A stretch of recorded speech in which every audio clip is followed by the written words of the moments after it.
నమస్తే, welcome to Telugu రాజ్యం. నేను మీ రామ్.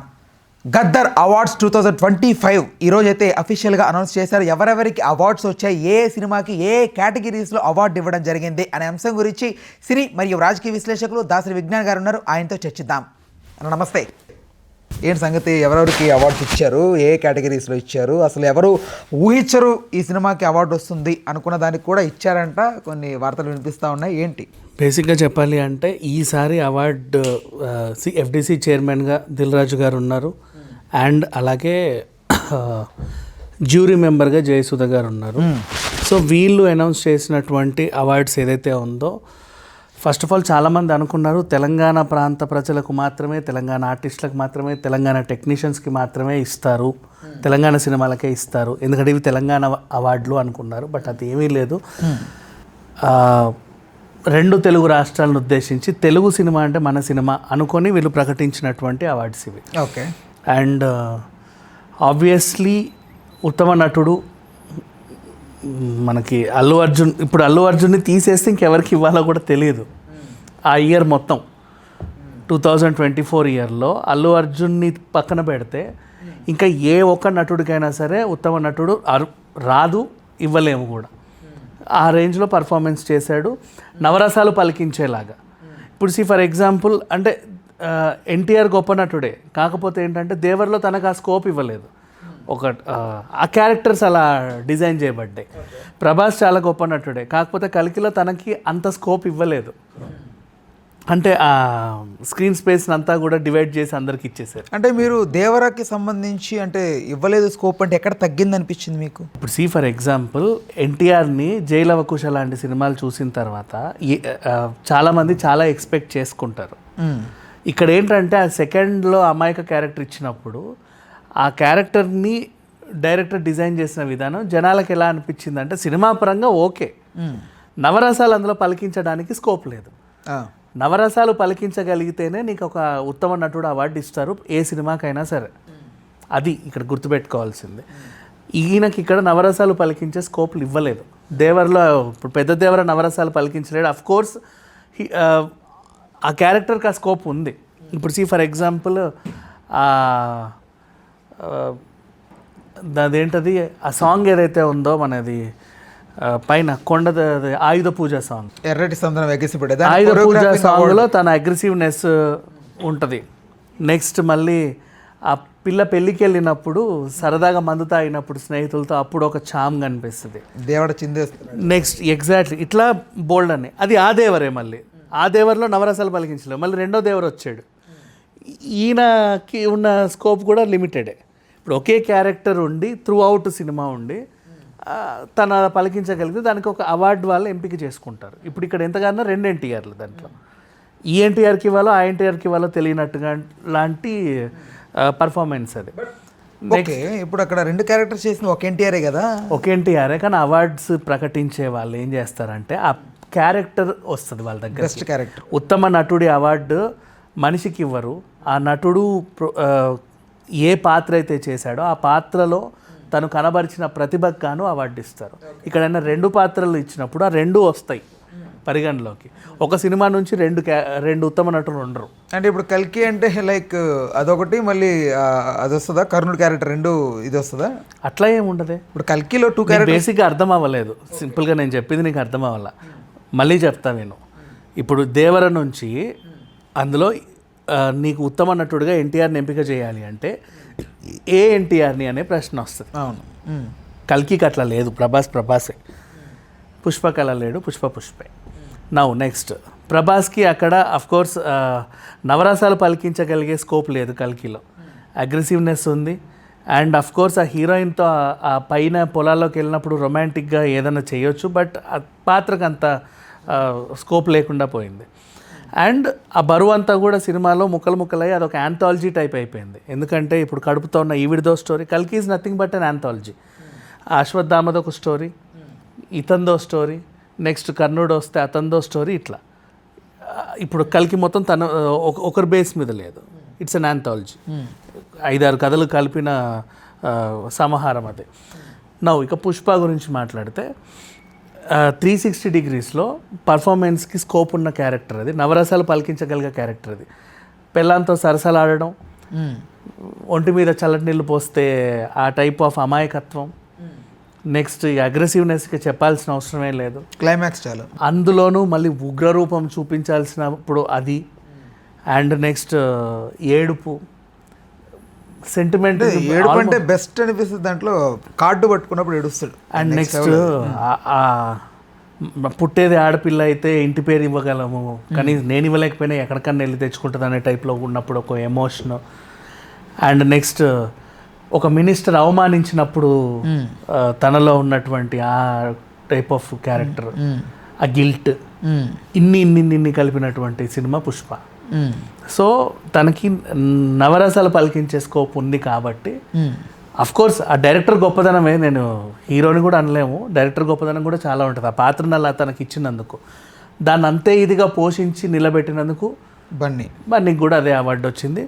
ఇది చిన్న పురస్కారమే, ఆస్కార్ రేంజ్ పర్ఫార్మెన్స్ అది. ఇంకా ఎన్ని పురస్కారాలు ఇచ్చినా నెక్స్ట్ ఆల్రెడీ 69th తనకు వచ్చింది, 70 కాంతారాకి వెళ్ళింది, 71, 72 ఫిలింఫేర్ అవార్డు వచ్చినా కూడా ఆశ్చర్యం లేదు.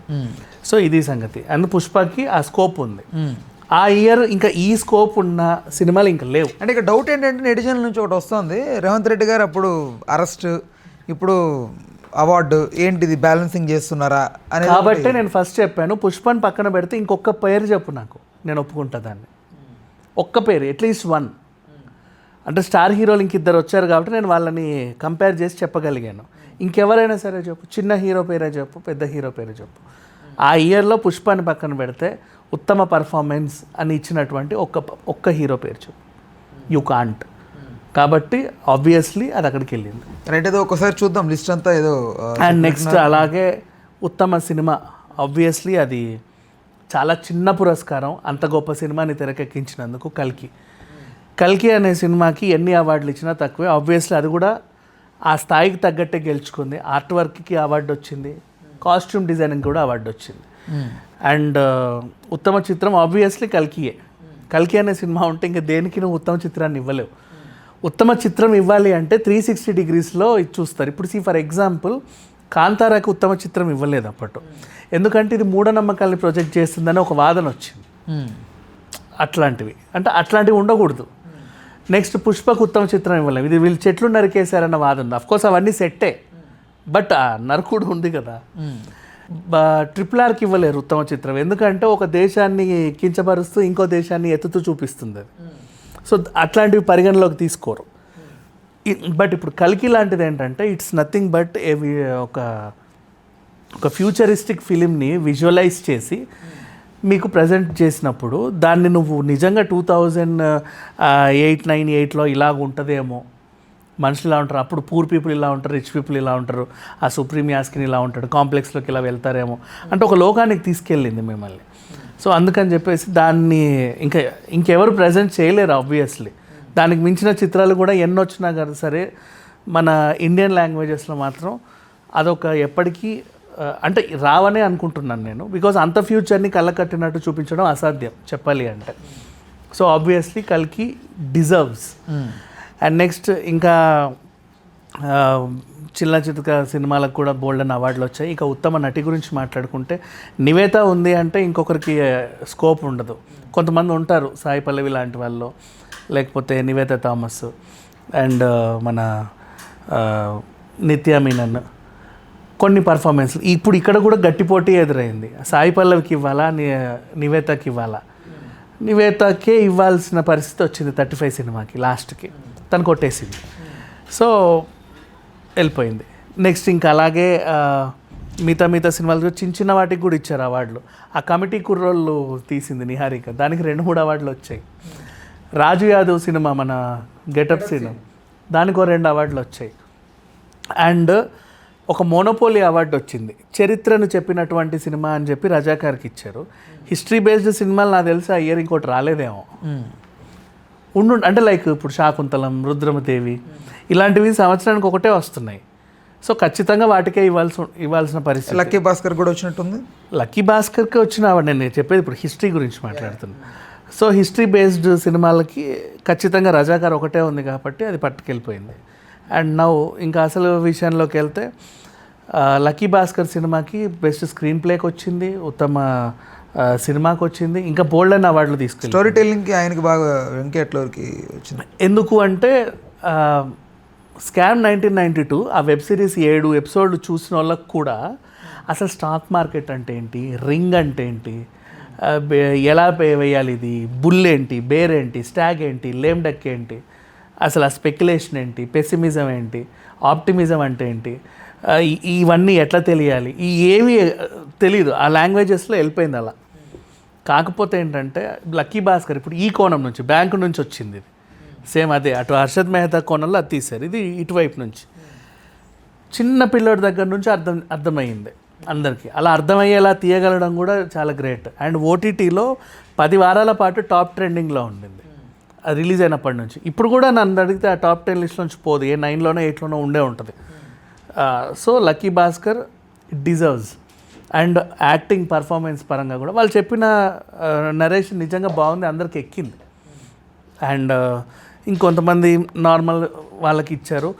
అండ్ సహాయ నటుడి తనకు వచ్చింది, ఎస్జే సూర్యకి వచ్చింది సరిపోదా శనివారం. అండ్ కాస్ట్యూమ్ డిజైనర్లకు ఇచ్చారు, సింగర్ అంటే సిద్ధు శ్రీరామే, శ్రేయా ఘోషల్కి చూసేకి పుష్ప ఆ సాంగ్కి ఇచ్చారు. ఇంకా అసలు విషయం చెప్పాలి అంటే ప్రాంతీయ చిత్రంగా ఆయిని వీళ్ళు ప్రొజెక్ట్ చేశారు. ఆయి గోదావరికి సంబంధించింది. కమిటీ కుర్రాలు కూడా వీళ్ళ కమిటీ ఎక్కడదో. సో ఈ తెలంగాణ యాస, ఆ సిక్కోలు యాస, ఆంధ్ర యాస, గోదావరి యాస ఇట్లాంటివి ఏం లేకుండా 2 తెలుగు రాష్ట్రాలకు సంబంధించి అందరికీ అవార్డులు వెళ్ళాయి. సో నిజంగా మెచ్చుకోవాలి. చిన్న చిన్న సినిమాల నుంచి కూడా ప్రతి ఒక్కరికి గుర్తింపు తగ్గింది. కోర్ లెవెల్ నుంచి అందరికీ అవార్డులు ఇచ్చారు. ఈ అవార్డులని గతంలో గద్దర్ అవార్డ్స్ ఆ పేరు నచ్చలేదు, మార్చండి, ఇలా చేయండి, అలా చేయండి అని ఎవరెవరైతే గొడవలు పెట్టారో ఇప్పుడు ఏ ఒక్కరు కూడా వాయిస్ ఎత్తారు. అంత పర్ఫెక్ట్గా నీట్గా అందరికీ ఇచ్చేసారు, ఇంకా అడక్కండి మమ్మల్ని అన్నట్లుగా. సో మెచ్చుకొని తీరాల్సిందే. బేసిక్గా యాక్చువల్గా ఈ అవార్డ్స్ ఎలా ఇవ్వాలో చెప్తాను. ఇక్కడ చిన్న పొరపాటు అయితే జరిగింది, బట్ ఇక్కడ నుంచి ఇలా ఇచ్చుకుంటూ పోతారేమో. ఏ ఇయర్ అయితే ఫిలింఫేర్ అవార్డ్స్ అలాగే ఇస్తారు. ఏ ఇయర్ అయితే నీ సినిమా సెన్సార్ అయ్యిద్దో ఆ ఇయర్కి నీ అవార్డు రావాలి. నువ్వు ఎప్పుడు రిలీజ్ చేసుకున్నా మాకు అనవసరం. నీ సెన్సార్ ఏ ఇయర్లో, ఇప్పుడు 2024లో పుష్ప రిలీజ్ అయింది, 2023లో నీ సినిమా సెన్సార్ అయితే ఈ సినిమా 2024లో రిలీజ్ అయ్యి బాగున్నప్పటికీ నీకు అప్పుడు అవార్డు ఇస్తారు. నంది అవార్డులు మొన్నటి వరకు అలా ఇచ్చేవాళ్ళు. అంటే ఇప్పుడు 2012కి సంబంధించిన అవార్డులు 14లోనో 16లోనో వచ్చేవి, 2013కి సంబంధించిన అవార్డులు 15లోనో 17లోనో వచ్చేవి. అట్లా ఓ 2 years గ్యాప్, 3 years గ్యాప్ తీసుకొని సెన్సార్ అయిన సర్టిఫికేట్ ఎప్పుడైతే ఉంటుందో దానికి సంబంధించి పరిగణలోకి తీసుకునేవాళ్ళు. బట్ ఇప్పుడు అట్లా కాదు, ఏ ఇయర్ రిలీజ్ అయిందో సినిమా దాని నుంచి ఇచ్చుకుంటూ వచ్చారు. మేబీ ఇక్కడ నుంచి ఇలా కంటిన్యూ అవుద్దేమో చెప్పలేము. రైట్. అయితే చిన్న సినిమా పెద్ద సినిమా అనే తేడా లేకుండా అవార్డులు ఇచ్చుకుంటూ వెళ్తున్నారు. ఇప్పుడు చిన్న సినిమా బ్రతకడం అనేది కొంచెం కష్టంగా మారింది ఈ రోజుల్లో. బట్ వీళ్ళని ఎంకరేజ్ చేయడానికి ఏదైనా సపరేట్గా ఏదైనా కొంచెం ఏం అక్కర్లేదు, పద్ధతిగా తీస్తే ఏ చిన్న సినిమా అయినా హిట్ అవుతుంది. అది మాత్రం ఖచ్చితంగా చెప్పగలం. ఎందుకంటే ఇప్పుడు కోర్టు లాంటి సినిమాలు, బలగం లాంటి సినిమాలు హిట్ అయ్యాయి. శ్రీనగర్ కాలనీలో వేసుకున్న ప్రతి పోస్టర్ సినిమాలకు మనం వెళ్ళలేం. ప్యాషన్తో తీస్తావు కరెక్టే, పద్ధతిగా తీస్తే ఏ సినిమా అయినా హిట్ అవుతుంది. చిన్న సినిమాలు పెద్ద సినిమాలు వీళ్ళ ప్రోత్సాహం ఇంకేదో ఇవన్నీ తోటకూర కబుర్లు. సినిమాలో దమ్ము ఉంటే నిజంగా అది నువ్వు ఐఫోన్లో తీసినా హిట్ అయిపోతుంది. రైట్. ఓకేనా, thanks for the time, thanks for information. Hello, Telugu రాజ్యం ఛానల్ చూస్తున్నారా? సామాజిక రాజకీయ జీవన చిత్రణే తెలుగు రాజ్యం. అతిశయోక్తులు అసత్యాలు ఉండవు. రాజకీయ కోణం కాదు, ప్రజా కోణమే కొలబద్ద. తెలుగు రాజ్యం వీక్షణ మీ ఉత్తమ అభిరుచికి నిదర్శనం.